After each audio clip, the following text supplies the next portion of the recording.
máme tu Roba Talafu. Za Robom sme prišli z toho dôvodu, že na našom webe dosť prudká debata sa rozputala okolo súťaže v Nemšovej, kde prebehla aj nominácia na juniorské majstrovstvá sveta. S odstupom času, ako vnímaš túto súťaž, ako vnímaš celé to, čo sa vlastne dialo v tej Nemšovej? Tak no ja som tam jednoducho svoje stanovisko k tomu napísal, k tej Nemšovej. Ja si za tým, čo som tam napísal, stojím. S tým, že názor sa nemá čo meniť. Ja som to, čo som tam napísal, určite nepísal nejak v zlosti, alebo že by som skrátka mal na niekoho afekt, ale ja som to tam napísal preto, lebo sa mi jednoducho neľúbilo celý ten štýl, akým sa to viedlo. Bol si sklamaný, ešte stále si sklamaný? Nevypršalo to trošičku? Tak sklamaný, no prvé 2-3 týždne som bol dosť toho sklamaný, akože to všetko išlo za hlavu. Ale neprestal si cvičiť? Tak cvičiť nie, no ale momentálne som fakt už len v takej fázi, že je udržiavačka, že čisto si cvičím teraz len. Plánuješ súťažiť aj niekedy v budúcnosti, alebo kulturistika? No momentálne som na tom tak, že v budúcnosti rozhodne neplánujem súťažiť, neviem, ja som si povedal tak, dám si 2-3 roky pauzu, možno ma to potom chytí, že sa rozhodnem zase niekedy, ale ak by to bolo, určite by to nebola vrcholová kulturistika. Tam na tej našej stránke si napísal, že pripravil si sa, myslím, že od leta na túto súťaž. Áno. Vedel si mi, koľko ťa stála príprava na nominačný pretek na tú Grand Prix v Nemšovej? No na tú Grand Prix Nemšovej, tam to bolo niečo menej, ako to bolo na jar. Dokopy to bolo, dajme tomu, do tých 100 000 možno. Keď rátam doplnky, stravu a všetko, čo je s tým spojené. 100 000 na Nemšovu alebo 100 000 na celý rok? Na celý rok. No, to je pekný. Aj s objemovkou ešte cez zimu. No. Kulturistika ide do peniazy. Škoda, takže neplánuješ súťažiť minimálne 2-3 roky? To rozhodne nie. Jednak sú tam záležitosti, čo sa týka školy, jednak mám v pláne nejaký vlastný biznis. Čo robíš? Kam chodíš? Študujem na masmediálnej komunikácii v Trnave momentálne 3. rokom. Budem mať bakalárske skúšky tento rok, no a vravím, takedy behom 1-2 rokov nejaký vlastný biznis mám v pláne rozbehnúť, takže asi aj do toho budú tie moje aktivity smerovať.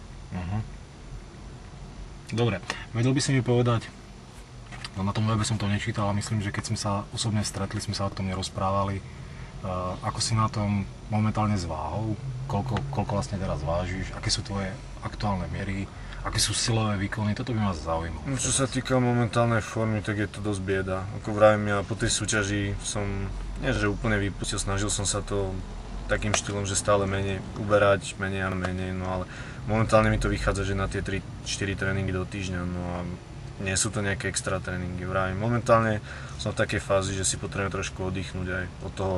Zregenerovať sa. Aj zregenerovať, aj trošku mám problémy s ramenom, že nemôžem robiť momentálne tlakové cviky, takže jedno s druhým som si dal teraz takú menšiu pauzu. Keď si bol na vrchole, povedzme v príprave na majstrovstvá Slovenska, aký si bol silný, aké boli tvoje silové výkony? No, napríklad v tej objemovke, kedy som vážil okolo tých 108 kg, tak tam boli tie výkony celkom slušné. Myslím, že na bench tam bolo nejakých 180 maximálka. Čo sa týka toho mŕtvého ťahu, tam okolo tých 270, 280. Drepy som robil čelné zo 150 kg činkov v sérii, takže... Slušné. Tam to bolo, no... Tam bola sila. Aké váhy si používal treba na biceps? Biceps s jednoručkami, s veľkou činkou? Biceps som cvičil s veľkou činkou a v tej objemovke okolo tých 80 kg v sérii, po 6 opakovaní. Bol som v Nemšove, videl som, že mal si, myslím, že lepšiu formu, ako si mal na majstrovstvách Slovenska. Majstrovstvá Slovenska boli, kde to boli? V Dubnici. V Dubnici, správne. Tam si vyhral tú najťažšiu kategóriu. Zmenil si nejak tú prípravu v porovnaní s jarou v jeseni? Ono v prvej rade, tá jar bola dosť odlišná od tej jesene, že tam som bol aj väčší, tam som mal v podstate nejakých 8 kg viac, ako som mal na tej pohárovke na jeseň. Tam som si jednoducho povedal, že tam to zoderem maximálne. To znamená, že aj tie tréningy, tam to bolo bez dňa voľná, boli to tréningy na lačno. Každý druhý deň som robil série gigantické na nohy, lebo hlavne tie nohy boli u mňa problémová partia. A tak sa to nejak podarilo, no vravím, ja som videl, akú som mal formu na pohorovke v Dubnici, čo boli muži, potom v Trnave, ako, no, tam tá forma nebola bohviaká, tak jednak tam mi to ukázalo, že musím ešte tie posledné týždne zabrať, no ale... Ty si spomínal v tej Dubnici, na tej pohárovke s mužmi, že použil si iný spôsob záverečnej prípravy. Myslím, že tam si sa prelieval s tou vodou, že? Áno, tam som sa prelieval, ale myslím, že to nebolo nejak na... Nejaký benefit z toho určite nebol. Myslím, že som vyzeral lepšie ešte predtým, ako som to robil. A v Nemšovej to bola tá klasika. Klasika, to sušenie. Tak bolo to lepšie, bolo to určite lepšie. Chcel by som sa ešte opýtať, ako dlho sa venuješ tej kulturistike? Koľko rokov trénuješ? No, súťažne to robím skoro 6 rokom. Necelý 6 rok som to robil a trénujem tých 7 rokov. A mal si nejakého sponzora, alebo si sa financoval sám? No viac menej, tam išlo o to samofinancovanie, čo sa týka sponzorské, strikom a firmu a rieši to tým štýlom, že si môže si odpísať nejaké financie, čo sa týka reklamy a tak ďalej, takže bolo to riešené takýmto štýlom, ale čo sa týka sponzorov, ak bol nejaký príležitostný a nebolo to niečo také, že by mi to vykrylo celú prípravu, to nikdy. Pravda, no keď som medzi tými naturálmi súťažil, aj tie výdaje na tú kulturistiku boli neporovnateľne menšie. Koľkokrát ty si bol na súťaži? No ja som v podstate každý rok chodil, ale mám za sebou možno nejakých 20 súťaží. Tak to je dosť a tie úspechy. Myslím, že ja som ťa začal registrovať až minulý rok. Takže skús nám povedať, kde všade si bol, čo všetko si dosiahol.